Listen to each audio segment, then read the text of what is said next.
Sir copy করুন clip খুলে ফেলুন স্যার খুলে ফেলুন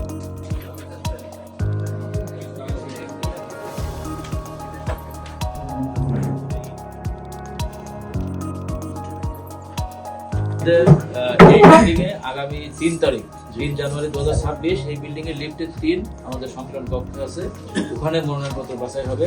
বাছাইয়ের সময় প্রার্থী, তার প্রস্তাবক, সমর্থক এবং প্রার্থী কর্তৃক যদি কোনো আইনজীবী থাকতে চান তারা থাকতে পারেন। আপনাদের সহযোগিতা কামনা করছি। ধন্যবাদ।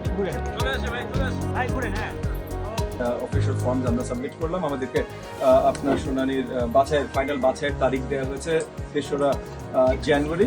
আমরা অত্যন্ত আশাবাদী সামনের নির্বাচনটা সুষ্ঠু সুন্দরভাবে পরিচালিত হবেন, ইলেকশন কমিশন তাদের দায়িত্ব সঠিকভাবে পালন করবেন এবং আমরা জাতিকে, দেশবাসীকে তাদের অনেক প্রত্যাশার দুই দশক ধরে অনেক প্রত্যাশা একটা সুন্দর নির্বাচন দিতে সক্ষম। দেখেন, এই মুহূর্তে দেশ যে জায়গায় আছে, জাতি যে জায়গায় আছে, আপনি মানে হাদির হত্যাকাণ্ড থেকে শুরু করে যা সব অরাজকতা চলছে, তাতে শুধু মোহাম্মদপুর না, দেশের প্রত্যেকটা জায়গায় চ্যালেঞ্জের জায়গা। তো আমরা তো সেই চ্যালেঞ্জ মোকাবেলা করবার জন্যই এর আগে রাজপথে ছিলাম, এখন আমরা আপনার নির্বাচনের পথে আছি। চ্যালেঞ্জ মোকাবেলা করাটাই আমাদের দায়িত্ব, সেটা আমরা আমাদের জায়গা থেকে পুরোপুরিভাবে করতে চেষ্টা করছি। আমরা জোট থেকে ছিলাম, জোটে আছি। বিএনপির নেতা কর্মীরা একদম শুরু থেকে স্বতঃস্ফূর্তভাবে আমাদেরকে সহযোগিতা করছিল, আমাদের সাথে কাজ করছিল। আর এখন স্ট্র্যাটেজিক মানে কৌশলগত কারণে, কারণ নির্বাচনের অনেক বিষয় আশা আছে, সেগুলো নিয়ে এখন লম্বা আলোচনা আপনাদের সাথে প্রয়োজন আছে বলে আমি মনে করি না।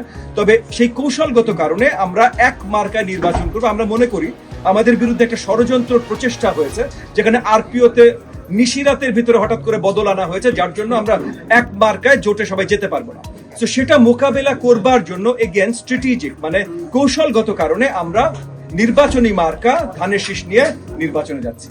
প্রথম থেকেই আছে এবং আগামীতেও থাকবেন ইনশাআল্লাহ। আমরা সবাই একসাথে আছি এবং আপনাদের একটা জিনিস মাথায় রাখতে হবে, আমরা কাজ করছি আগামী সরকার নির্ধারণ যেন ঠিকভাবে হয় সেটার জন্য, এবং এই আগামী সরকারের নেতৃত্ব আমাদের সবার মাঝেই একই মত, আমাদের আগামী সরকারের নেতৃত্ব দিবেন জনাব তারেক রহমান। ওই জায়গা থেকে সবাই আমরা একসাথে আছি। কোনো মিছিল হয়নি, কোনো স্লোগান হয়নি, আচরণবিধিতে যা যা দেয়া আছে সবকিছু মেনে আমরা কাজ করেছি এবং যে লোকজন হয়েছে তারা এলাকাবাসী চলে এসেছে, তাদেরকে তো এখন এলাকাবাসীকে তো আমি তাদের ফ্রিডম অফ মুভমেন্ট তো আমি খর্ব করতে পারি।